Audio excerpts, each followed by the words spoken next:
Thank you all for joining us today. My name is Maricela, and here we have attorney Saif Ali. Um, Unfortunately, Monty's not feeling well today, so she's not presenting with us. But overall, I know there's been it's only been a week, a week and a half, and there's been quite a bit of stir in immigration. So we hope that we can provide a little bit of um, just a little bit of information that kind of help people feel at ease. Of course, especially in the business immigration space, is a very different from the humanitarian and the family immigration space. So we're going to go ahead and go to the next slide and kind of show you a little bit of what we're going to be talking about today. Dave, are you able to go to the next slide there? Okay. So overall, we're kind of going to hit a little bit of the executive orders that impact business immigration specifically.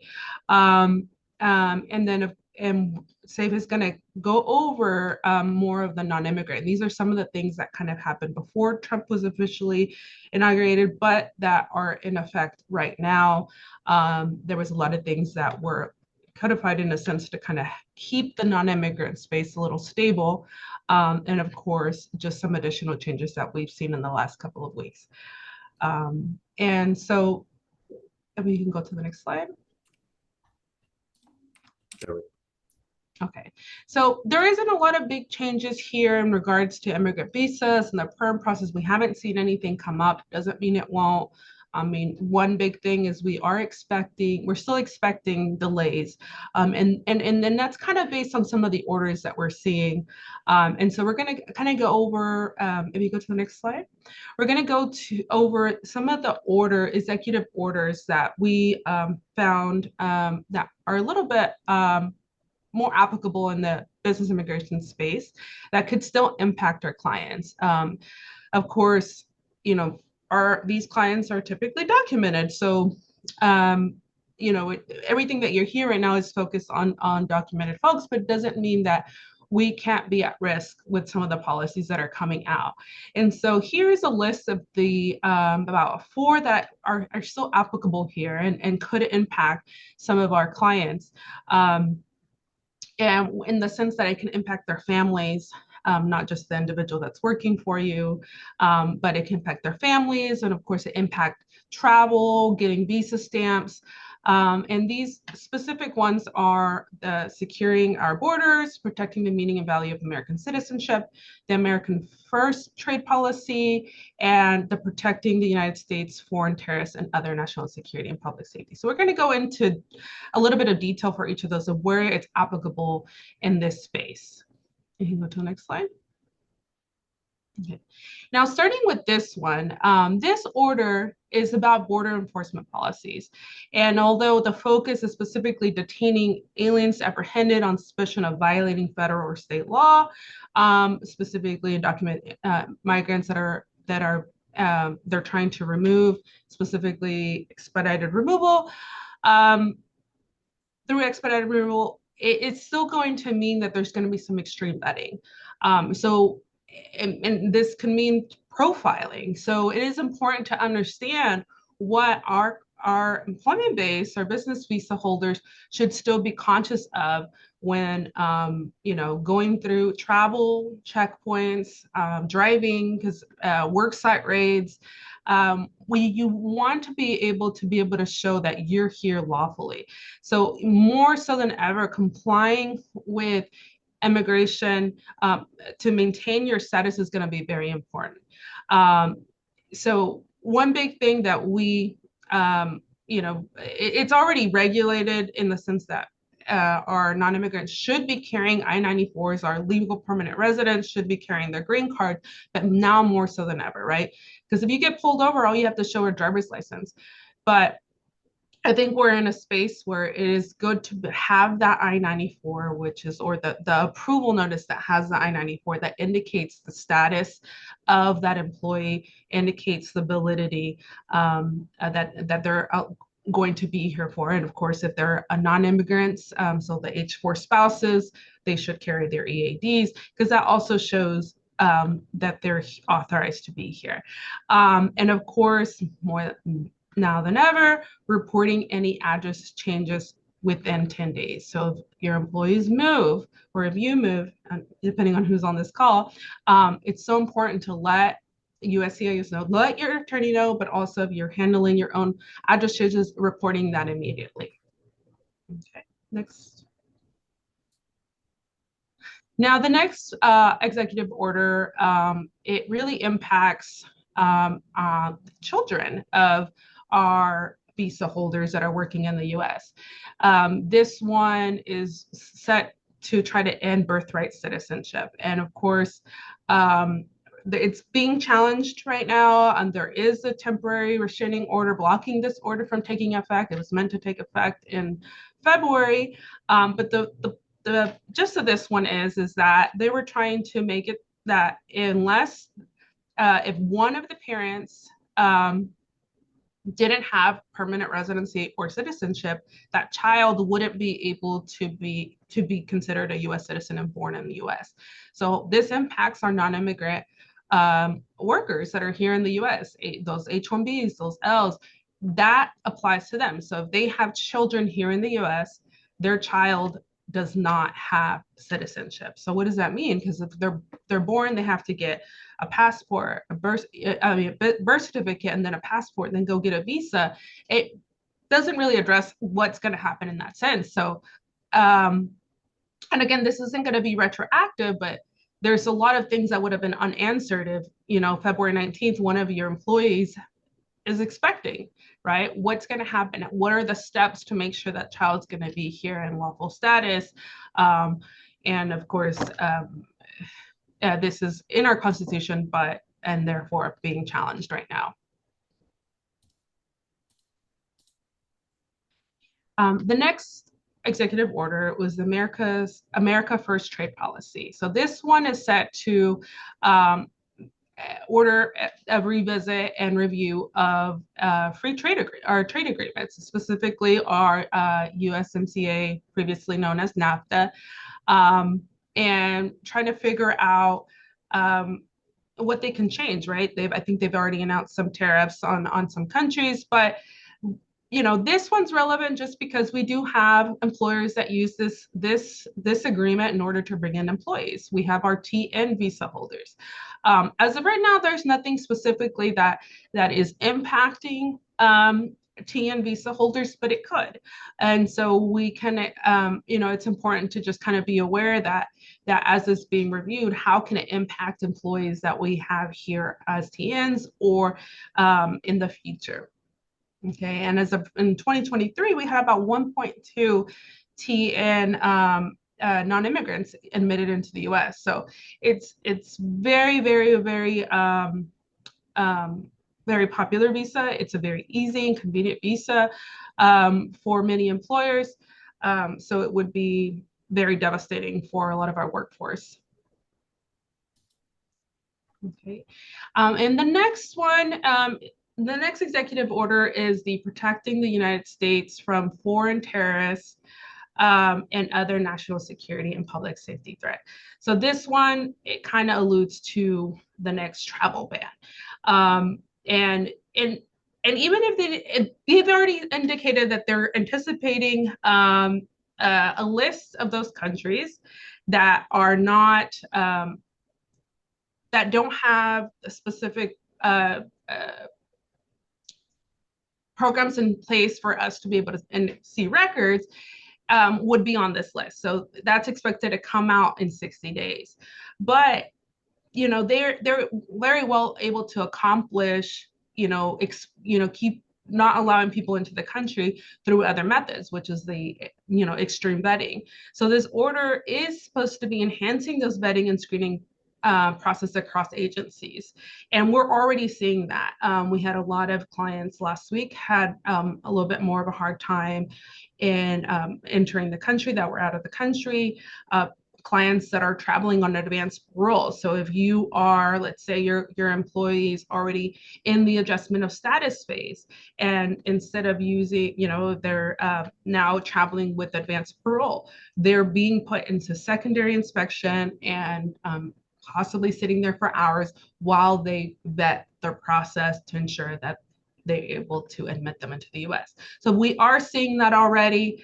And the goal is to try to prevent people from being admitted. And so this can cause a lot of trouble for your clients that already have visas, but also clients that are going to apply for visas. We're going to expect to see more issues just with visa issuances, delays, maybe more individuals being stuck in administrative processing while they get through all of the vetting and screening of those individuals' documentation and previous filings and things like that. So, and the goal, and again, the reasoning behind is just to enhance security and public safety in the US. Okay. And Saif will take over this because he's going to go over some non-Trump changes that happened in the last week.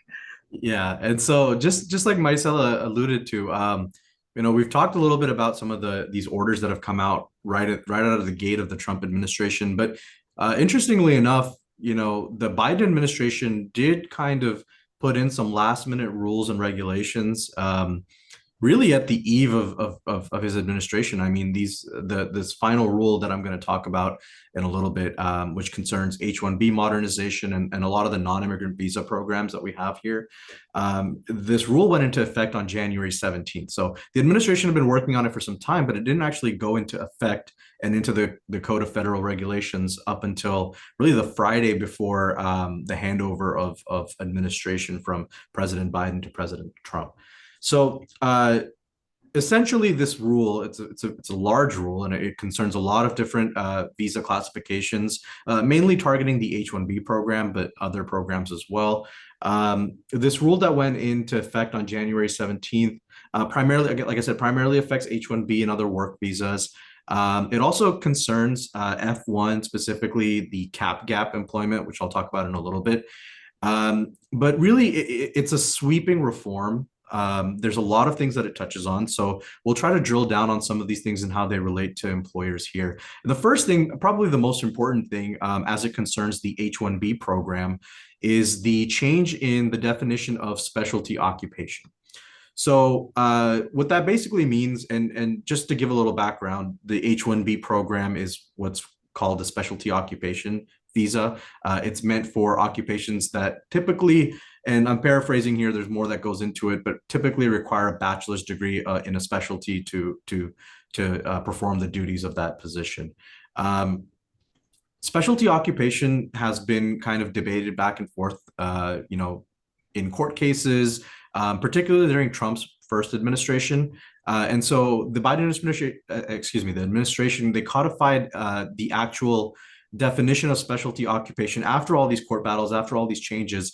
And essentially what they've come down to is they've added language that requires degrees, directly related degrees. And what that basically means is that the degree has to be in a directly related specific specialty.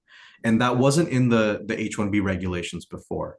And essentially what that means is that USCIS has signaled that they're going to be looking at degrees of H-1B beneficiaries.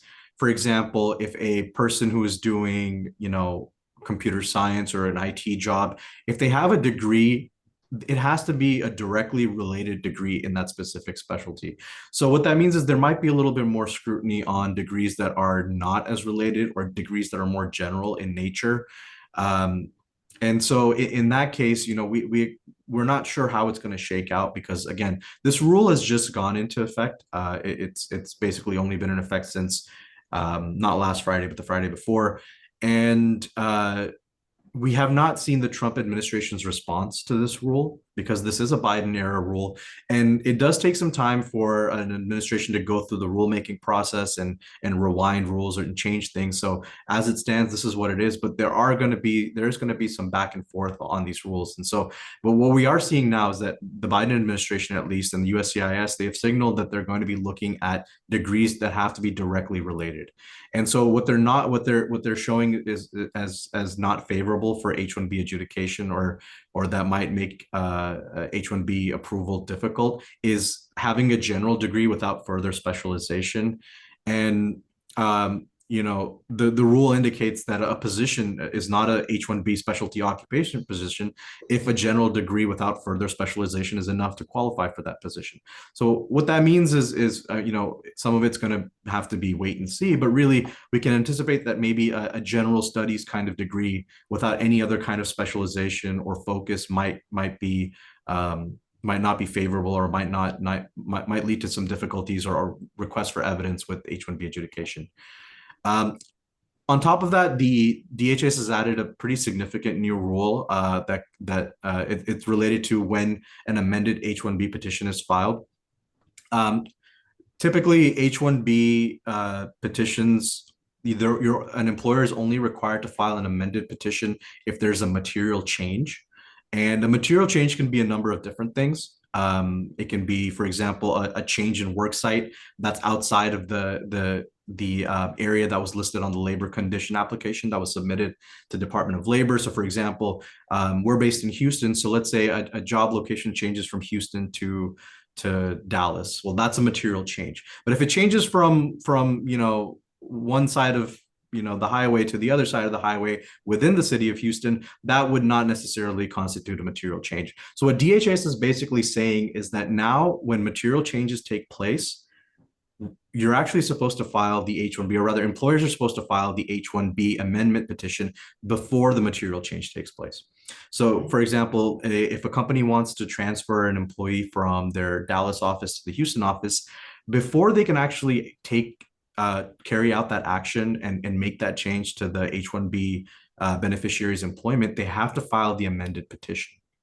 And beneficiaries can't work under that amended petition unless they're eligible for H-1B portability. So what it's going to be is on a case-by-case basis. If H-1B portability rules allow, then in that case, in that very limited case, the employee can go and work under the amended petition. But for any other type of visa, for any other type of work authorization status, if there is an amendment, USCIS has signaled they're going to be looking at it with more scrutiny. And in this case, employers have to be very careful when planning any kind of changes to a non-immigrant employee's terms of employment, whether it's work location, whether it's changes to your job duties, changes to the salary, changes to, if it's a promotion or anything along those lines, or a change in the career track, anything along those lines.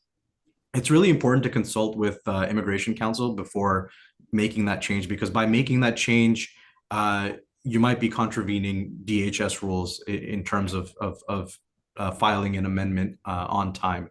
And so it's very important, if you have any changes or any changes to the terms of conditions that was in your original filing for an employee, it's very important to consult with immigration counsel to make sure that the amendments are carried out before changes take place. So that way there's no contradiction with the DHS rules.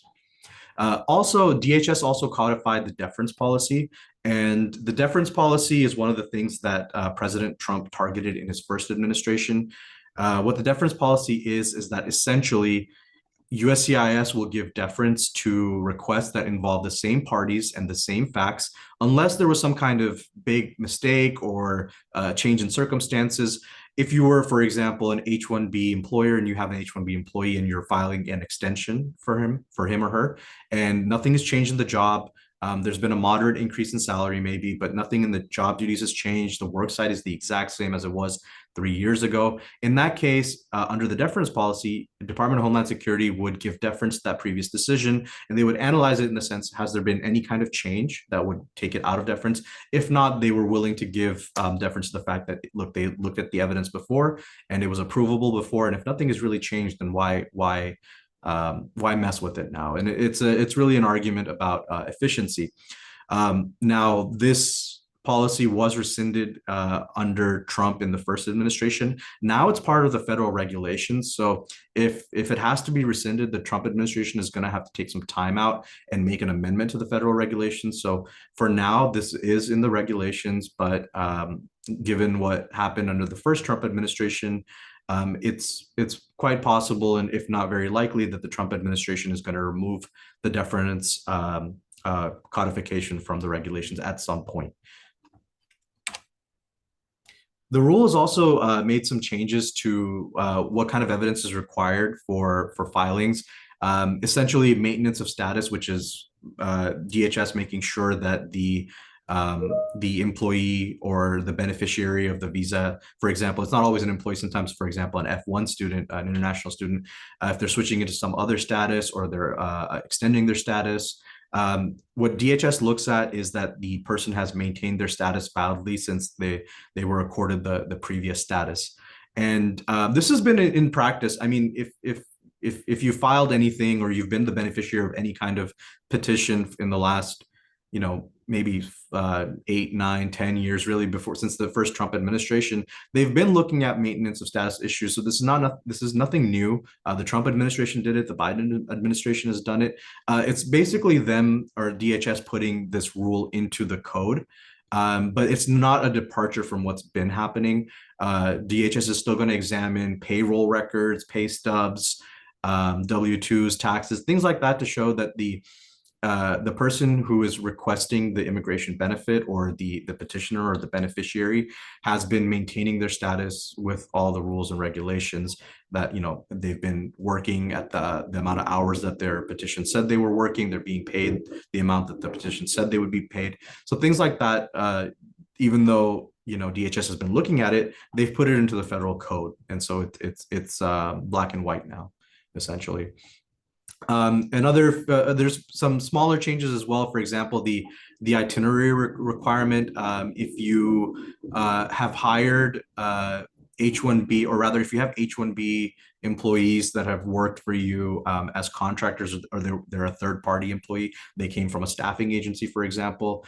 In those kinds of situations, there used to be an itinerary requirement.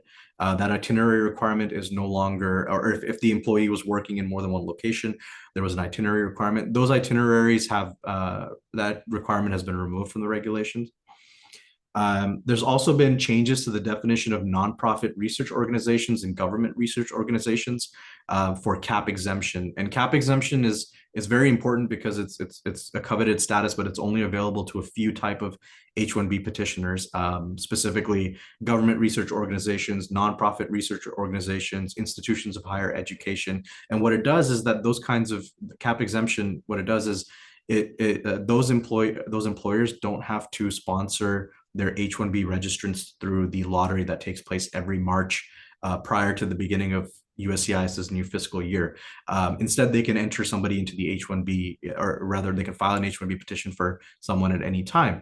And so the changes in definition in this rule have basically kind of expanded. Really, the effect is that we anticipate some expansion in terms of what might qualify as a nonprofit research organization or a government research organization. Previously, it had to be that research was like one of the main, tasks carried out by that institution. Now the language is a little bit more expansive. It says that it's a fundamental aim, but not necessarily the number one, task carried out by that organization. And also, importantly, H-1B employees who don't directly work for a beneficiary, but spend at least 50% of the time working for a qualifying CAP exemption, exempt institution, may actually qualify for the CAP exemption. So this might actually increase the number of H-1B employees that are able to be sponsored without having to go through the CAP. We haven't really seen direct effects of this as of yet, but we anticipate that we'll see a little bit more as long as the policy holds. And again, I'm going back to my original point. This is a Biden administration policy. So we have to kind of hold on and see what gets retained by the Trump administration and what doesn't. But as of right now, this is in the regulations. Another change that DHS made was granting F1 work authorization extensions until April 1st. It used to be only until October 1st of the fiscal year, but now they've extended until April 1st. This is, this can be really beneficial in cases, for example, where an F1 student has been selected in the H-1B lottery, an H-1B application has been filed for them, a petition has been filed for them, and then USCIS is dragging their feet. They're taking too long to adjudicate. In that case, the CAP gap, which is the work extension authorization under the F1 status that carries them over until the H-1B is approved, That cap gap has been extended till April 1st. So hopefully by then, DHS is anticipating that they would have adjudicated the H-1B and approved it by then. And so that work authorization should keep that F1 student able to work until the H-1B kicks in.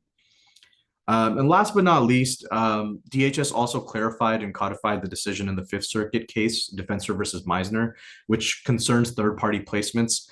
Essentially, what the new rule is that if an H-1B beneficiary is going to be staffed at a third-party location and they fill a position in that third party's organization and they become part of that organizational chart, instead of providing basic services to that third party, that actual work must be in a specialty occupation, and the requirements that are important as far as what USCIS is looking at in terms of the job requirements, is this a specialty occupation, is it not? It's going to rely more on whether or not what the requirements of the third party are. Essentially what DHS is saying is that you can't get away with saying, well, we hired this person to do X, Y, and Z, and it's a specialty occupation, but the third party that they're working at, they're actually doing something totally different. What they're really going to be looking at is, where is this person? Where are they located? Which organization are they part of? And what duties are they carrying out? And in that case, in a third party case, they're going to be looking at the third party, not the in-between employer. Now, I did want to touch on this a little bit. If anybody here is on social media, particularly Twitter or X as it's now called, or if you've been looking at the news, you may have heard that there was a lot of back and forth and debate on the H-1B visa program and other visa programs as well, not just H-1B, but mainly H-1B. In December, Vivek Ramaswamy, who was going to be a department head of the Department of Government Efficiency with Elon Musk, tweeted out something that was very controversial, and it kicked off a firestorm of debate about the H-1B program. Elon Musk, Vivek Ramaswamy, a lot of technology leaders that are, if not necessarily Trump allies, but have key advisory positions in the Trump administration, and a lot of big tech leaders have come out in favor of the H-1B programs, while other Trump administration officials, for example, such as Stephen Miller, who's one of his policy advisors on immigration, want to restrict the program. So, and we alluded to this in our previous seminar or webinar that we held, that we're not sure really how this is going to shake out, because unlike in President Trump's first administration, where there were mainly anti-immigration forces, there are some limited pro-immigration forces and voices here in the new Trump administration. Elon Musk he's talked a lot about immigration, and a lot of it's been negative, but in terms of H-1B and skilled and worker visas, he's actually been a big champion of them. If you don't know, Tesla really heavily relies on H-1B visas. Sundar Pichai, who is the CEO of Google, other people like that, the tech leaders who do have Trump's ear in these things, have said that they support the H-1B program. Most recently, in December, President Trump told the New York Post that he's always liked the visas. He's always been a believer in H-1Bs. It's a great program. He said something like, well, at Mar-a-Lago, I employ many H-1Bs. But then in 2016, he'd also said that he's going to forever end H-1B. So, it's really kind of a guessing game as to how this is going to shake out in the long run. President Trump has shown that he's clearly able to flip-flop in his views, and depending on who's advising him and who really wins that battle in his administration, we might see effects one way or the other as far as the H-1B program and these non-immigrant work visas go. There have also been some changes, and Maricela touched on these when she talked about the Protecting the United States from Foreign Terrorists and Other National Security and Public Threats Executive Order. Essentially, what we're really looking at in the F1 context is extreme vetting is going to make things very difficult, as Maricela said, in getting your visas extended at the U.S. embassies and consulates abroad. There's going to be more delays, more security checks, so things like that. We do anticipate, foreign international students who travel in and out of the country and need to return, they may face additional delays. So that's something for school administrators, employers who have OPT, CPT, employees, STEM OPT employees, it's something to be cognizant of, that travel may not be as easy for these foreign students anymore. Additionally, the executive order also had language in it that um, uh, was essentially going to review the visa status of anybody who advocated for foreign terrorists and threats. And I put those quotes in there because really it's up to the Trump administration what they consider a foreign terrorists and threats. A possible impact of that might be to student protesters. If you have student employees, if you have, if you're a school administrator and you have international students that protest for any issues, there's plenty of issues in the world to protest for right now, but anything that might be considered advocating for a foreign threat, that could potentially be grounds for visa revocation. So it's something to be cognizant of, because international students do have to be careful, at least in this atmosphere, what they say and what they do and what they publicly support, because it may have negative immigration consequences for them. Now, with enforcement and compliance, when we had this last webinar, we talked about increased ICE enforcement, things like that we were anticipating. Well, we kind of had a little bit of a curveball, because that January 17th rule that I talked about, the President Biden's visa modernization rule, also had some immigration enforcement and compliance terms to it. And one of the main things is that it expanded USCIS's authority to carry out H-1B site inspections. Essentially, what the policy says is that USCIS can conduct visits at work sites, neutral locations, other places that H-1B work might be performed, third-party customer locations, and possibly, and this is kind of the scary part, possibly even private residences of H-1B beneficiaries if remote work is involved. As if you're a user of the H-1B program or a beneficiary, you might know that if you work from home, you typically have to register your home work site as a listed work site on the labor condition application that's submitted to Department of Labor. Well, now USCIS and DHS has indicated that they're going to be looking at it and possibly conducting site visits, even at remote work sites.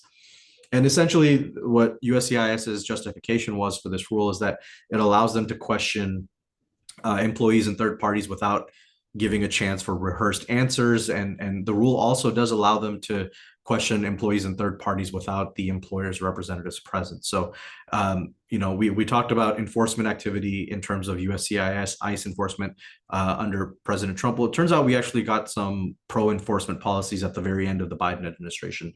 So it's something to be cognizant of. Now, since President Trump has come into office, there's been some recent enforcement activities as well. You may hear on the news there have been raids in cities across the United States. I believe just this last Sunday, almost 1,000 people were arrested in ICE raids. So it's a significant increase. The Biden administration was averaging about 400 arrests a day, give or take. In the news, you may have also heard of there was a worksite raid in New Jersey. An employer was raided. ICE asked questions of U.S. citizen employees, and they actually detained a U.S. An armed forces veteran, a U.S. citizen. And so, if for employers, this is kind of an atmosphere where raids are taking place, and even if with all documented employees, ICE is coming in and requesting records and detaining and speaking to employees. So that's just the sort of atmosphere we're in right now with the Trump administration. Aside from that, there have also been some impacts on other programs. Again, this is not exactly a Trump action. This is a judicial action that we're talking about here. But just to give, if you're not aware of what the DACA program is, DACA is Deferred Action against for Childhood Arrivals. It essentially protects individuals from deportation and provides work authorization if they arrived in the United States as a child between certain dates. And DACA has been fought over in the courts for a long, long time. When we last had our webinar, the Fifth Circuit was still, they were still reviewing the oral arguments that had taken place in September 2024. On Friday, January 17th, again, that Friday of President Biden's administration, the last Friday of it, the Fifth Circuit Court of Appeals upheld a lower court ruling that declared DACA unlawful. Now, there are some caveats there. The Fifth Circuit, ruling is limited to Texas, and it paused the ruling overall pending appeal. So basically, for now, this decision, it doesn't change who can access DACA. In its decision, the Fifth Circuit limited, the ruling to Texas, but also they put in a nationwide stay on the rule. And so while the ruling does say that Texas DACA recipients wouldn't be able to access work permits because of the nationwide hold on the rule, DACA recipients can and should continue to renew their DACA unless something changes. And the natural next step for DACA is going to be the Supreme Court. We anticipate an appeal. We're not sure. There's no dates or for oral arguments. And the U.S. SCOTUS hasn't taken it onto its docket yet, but we do anticipate that this decision is going to go as far as the Supreme Court. Also, the temporary protected status programs were extended. Again, this was a last-minute Biden thing. We do anticipate some changes with Trump, but to give you a rundown of what happened under President Biden's administration, really on the eve of his administration, there was an expansion of TPS for certain countries, namely Ukraine, Sudan, Venezuela, until October 2026. And then TPS for El Salvador was extended until September of 2026. Now, some of the changes that we anticipate coming in for the Trump administration, under the Protecting the American People executive order, President Trump ordered DHS to direct to do a review of all designations of temporary protected status to make sure that the designations are in compliance with the origin and the intention of the statute. So what that means is really we anticipate that there are going to be some rollbacks of TPS. We're not sure which countries. We're not sure, what might happen to the work permits or travel permits. Really, for those individuals who are going to be affected, really there's almost I think more than 1 million TPS holders in the United States. So a lot of people could be impacted by it. But right now, all that we really know is that President Biden extended TPS for a few countries, and that right now the Trump administration is taking a look at them. So it's important. The USCIS TPS website has a bunch of boxes at the top of it. If you go to that website, they have the latest actions undertaken by either administration. And so if you're a TPS holder or you're an employer that employs many TPS holder employees, it's a good idea to be checking in on that and staying tuned to the news and our e-blasts and any immigration news that you come across, because any changes to the TPS programs may affect you as an employee, as an individual, or they may affect your workforce. And it's important to stay abreast of that because there are some changes coming down the line. So, a lot of employers ask, well, how can we prepare for some of these changes? We've talked a little bit about the incoming changes that are really, a lot of it is executive orders that aren't necessarily well defined, or there aren't direct impacts just yet. And some of the changes came in at the last minute with the Biden administration. So, what are some steps that employers can take to prepare for this? So it's a good idea to advise stakeholders on possible increased costs and delays. Attorney Maricela, she talked about the extreme vetting. So that part has already gone into effect with the executive order, where we know what happened in the first administration. We anticipate that there's going to be increased delays at all levels, whether it's immigrant visa processing, perm labor certification, non-immigrant visas, Department of State, if you're applying for visas abroad, F1 students, whatever the case may be. Because of extreme vetting, one of the strategies that the Trump administration really has is to slow down the trickle of people coming into the United States. So there are going to be increased costs and delays. Another thing is to understand who is indispensable for your stakeholders. What that means is if you have an immigrant workforce that might be impacted by some of these rules, it's best to start developing action plans for how to take action, because you may have some vital employees or some highly skilled employees that get affected by some of these things that we've talked about. And so understanding these impacts and how they might impact not only your workforce in general, but really some of your key employees and your indispensable employees, it's important to know and to start preparing for that. It's really important to closely monitor expirations. Meet regularly with your employees, make sure that in terms of I-9 compliance, you're completing re-verifications on time.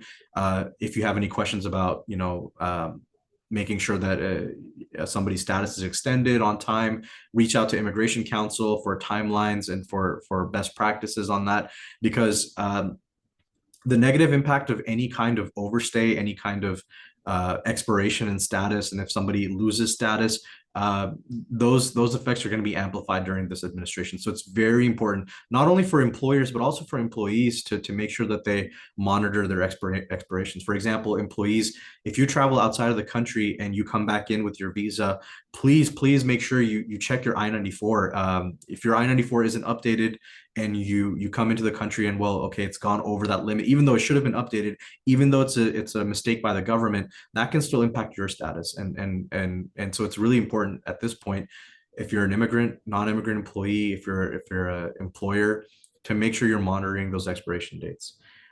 For employers and for beneficiaries as well, insist on over complete filings. At this point, it's a good idea to include as much evidence as possible. It's not a good idea to not send some of the, like, for example, we talked about changes to maintenance of status. If you're an F1 student, please make sure you keep track of all your pay stubs, your W-2s, things of that nature that we have to prove maintenance of status, or any kind of element of a visa filing, or it's important to make sure that we include all evidence, because we expect increased scrutiny. Things that might have been a little bit more loosey-goosey in Biden's administration, we do anticipate the Trump administration is going to be clamping down on that. If you're an employer, you can register for the USCIS Vibe program, which is basically an information database that USCIS uses to verify the information in a for example, like an H-1B petition or a TN petition. If you're an employer, register, and that might save you from some unnecessary RFEs. So it's important to keep make sure that you're best positioned to achieve success in your filings. It's also important to seek out partnership with sympathetic congressional liaison, whether that's your local representative or if that's your state senator. Some employers are going to be able to do this to varying degrees, but for employers, it's really important to do this because it's a good weapon to have in your arsenal. If you need to engage the congressional liaison, whether it's a senator or a representative, if sometimes there's very stubborn cases where the government's not discharging its duty, they're taking too long, they're making clear errors. In that case, congressional assistance really can go that extra mile for you and help get you over the top of whatever filing it is that you're dealing with. And some general things for all employers to prepare. Make sure you're evaluating your I-9 processes, conduct your internal audits, prepare response plans in case of ICE investigations. We just talked about it, but we're seeing ICE raids across the country, and that one that I referenced in New Jersey, that was a worksite raid. So in those cases, you want to make sure that even if all your employees have all their documents in order, you can face fines and penalties for I-9 violations, even if there's no other issues outside of that. So it's important to make sure that your internal I-9 processes are taken care of, and that you're making sure that you're in compliance with the regulations. And really, the unfortunate thing is that some workers are going to get caught up in immigration raids, even if wrongfully detained. They may be out of commission for some time. Plan on replacing workers, because we do anticipate, again, with the enforcement actions that we're seeing, that there are going to be workers that lose status, workers that get caught up in immigration raids, and employers should be ready to replace reductions in workforce because of that. Another important thing is to make sure that you're mindful of anti-discrimination provisions when hiring.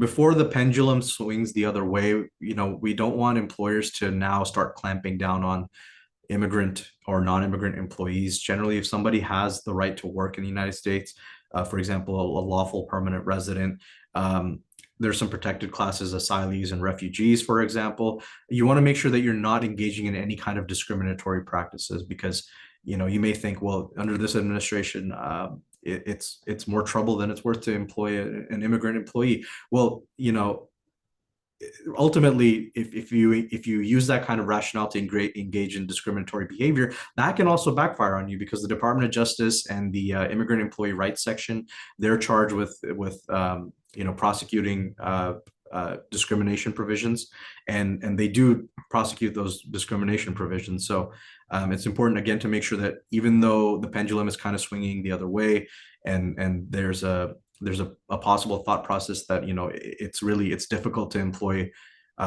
employees that are immigrants, you want to make sure that you're still in compliance and you're not engaging in any kind of discriminatory behavior. And if you're not sure, it's a good idea to reach out to Employment and Immigration Council, and of course at Monty Ramirez we do both, and we can provide guidance in what our best practices are in terms of anti-discrimination. And stay informed. The most important thing, I mean, you're doing your part by being part of these webinars, keeping up with the news. We anticipate a lot of changes, right? This is just the first week of the Biden administration, or excuse me, the Trump administration. We've already seen a number of, I think Maricela discussed about 5 or 6 executive orders. All of them have an impact on immigration. Some of them, for example, the one that's setting out a review of countries to be completed in 60 days, that will lead into a travel ban at some point. So it's important, again, stay informed, keep up with the news, reach out to Immigration Council, attend our webinars, read our e-blast, because we want to make sure that you are informed and you know what's coming down the pipeline, because we do anticipate there's going to be a lot coming down the pipeline. Okay, well, all right. Thank you, everybody. We'd like to, I think, open it up for questions. I do see we have a few questions in the Q&A. You can ask them in there, and also you can put it into the chat, and we'll try to address these questions. I see our first question is from Sai. Where can I check our H-1B status? That's a little bit of an open-ended question. I think if you mean, how can you check what the status of your H-1B petition is? USCIS does have a case tracker online where if you input your petition receipt number, you can get the latest action that USCIS has taken on that. Also, like I said, it's a good idea to make sure that your status is being recorded properly when you go in and out of the country. Make sure you print your most recent I-94 when you come back into the country. Make sure that your status was properly recorded, that you've been given the full amount of time that you have. So I'm not exactly sure what that question was getting at, but you can check it either on the USCIS website if you're looking at the status of your case, or in general, your I-94 contains your status and the duration of that. Okay, and we have another question. How would you advise employers who currently employ F1 students relative to travel? Do you recommend for employers to issue employment verification letters in a proactive approach? Attorney Maricela, would you like to? Yeah, sure. I think that would be very helpful, especially for any OPT, SEM-OPT. The big thing, as part of maintaining status is being employed.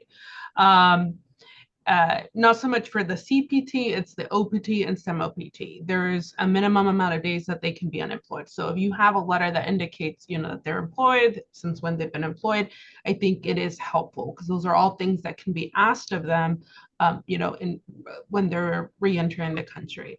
So for any F1 OPT, of course, having their valid I-20, their EADs if they're in that OPT period, and employment verification is definitely helpful.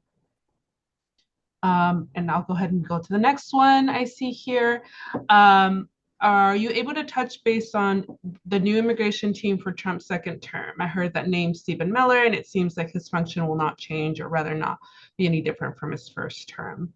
That is correct. He's back. He's the same lead on the immigration team. Of course, like Saif mentioned, there's a little bit of a buzz in relation to some business leaders like Elon and Vivek that are playing a part in helping, I think, the employment-based sector in that regard. So we'll see. It's going to be a little different, but yes, it's the same lead there. Okay. And next question, does ICE require a warrant? Who would you recommend to be part of the response plan team? So this is a fun question that's been being asked all over, and not just from businesses. So In the raids, there's typically notice, and of course, there's different types of warrants. So this is actually a question that it's best answered for employers directly. But there's different types of warrants. There's ICE warrants and there's judicial warrants. So that's the big thing, is that we have to be definitely have your legal team involved in this regard, having a point of contact if someone shows up. So for example, some of our clients who have retail stores, just using that as an example here. You want to have someone that is able to kind of respond because obviously if you have some walk into a store and they go to a cashier, obviously that cashier isn't going to be the person that you want to respond to any of this. So having a protocol is really important. To have a point of contact that is going to be able to handle speaking or reviewing a warrant to make sure that it is a lawful warrant. And of course,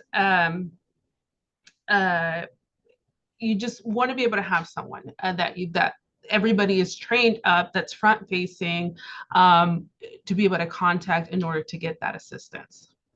Okay. But I definitely advise to get with our firm, because we are definitely helping with protocols for different companies, and depending on the sector, because those things are also important to know. So as you've seen, they've in one of the orders is there,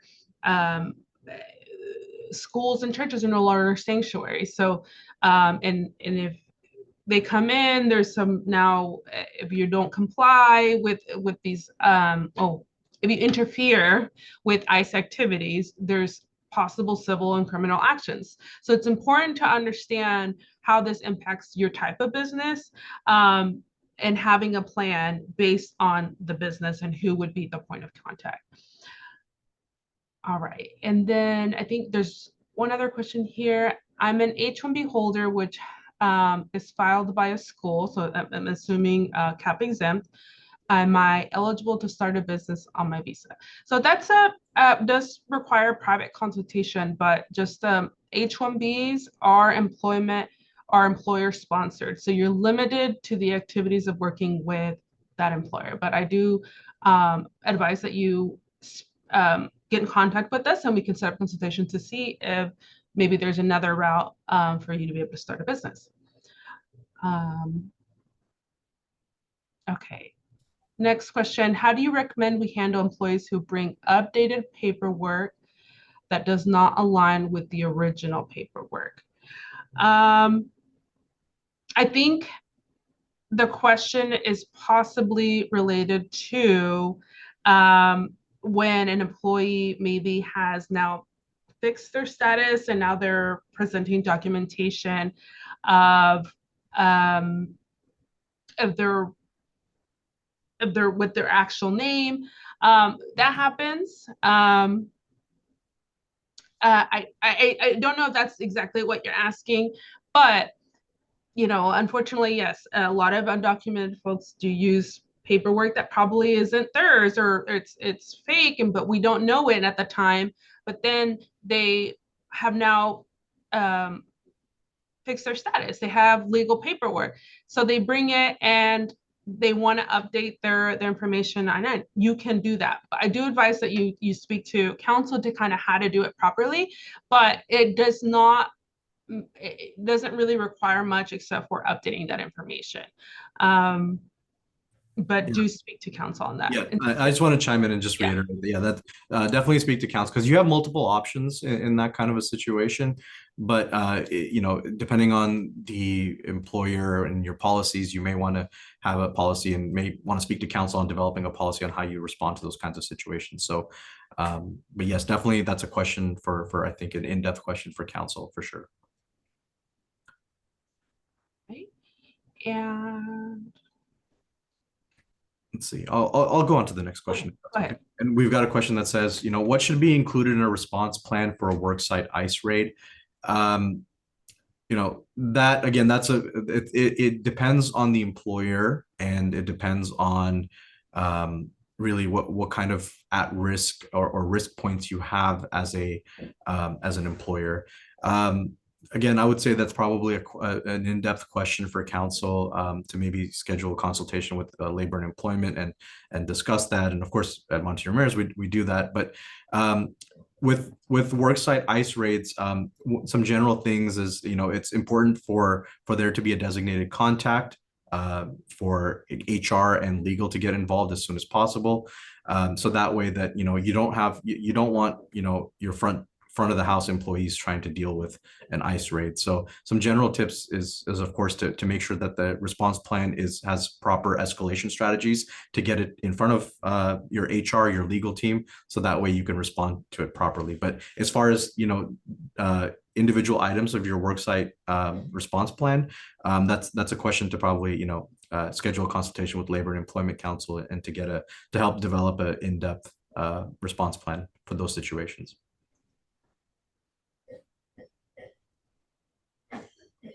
All right. I'll go ahead and answer. Oh, I think I lost it. There's a question here. Are there any strict guidelines that H-1B visa holders should follow when traveling internationally? Again, here I advise right now, I'm telling my clients, let us know when you're traveling. If anything changes, we want to be able to help you and determine whether it's a good time to travel or not. But in general, obviously, you're always going to want to be able to make sure that you have the proper documentation. Your I-94, do you have enough validity? Do you have the visa? Is your passport, does it have enough time on it, right? And of course, proving that you actually still work with the company that sponsored you.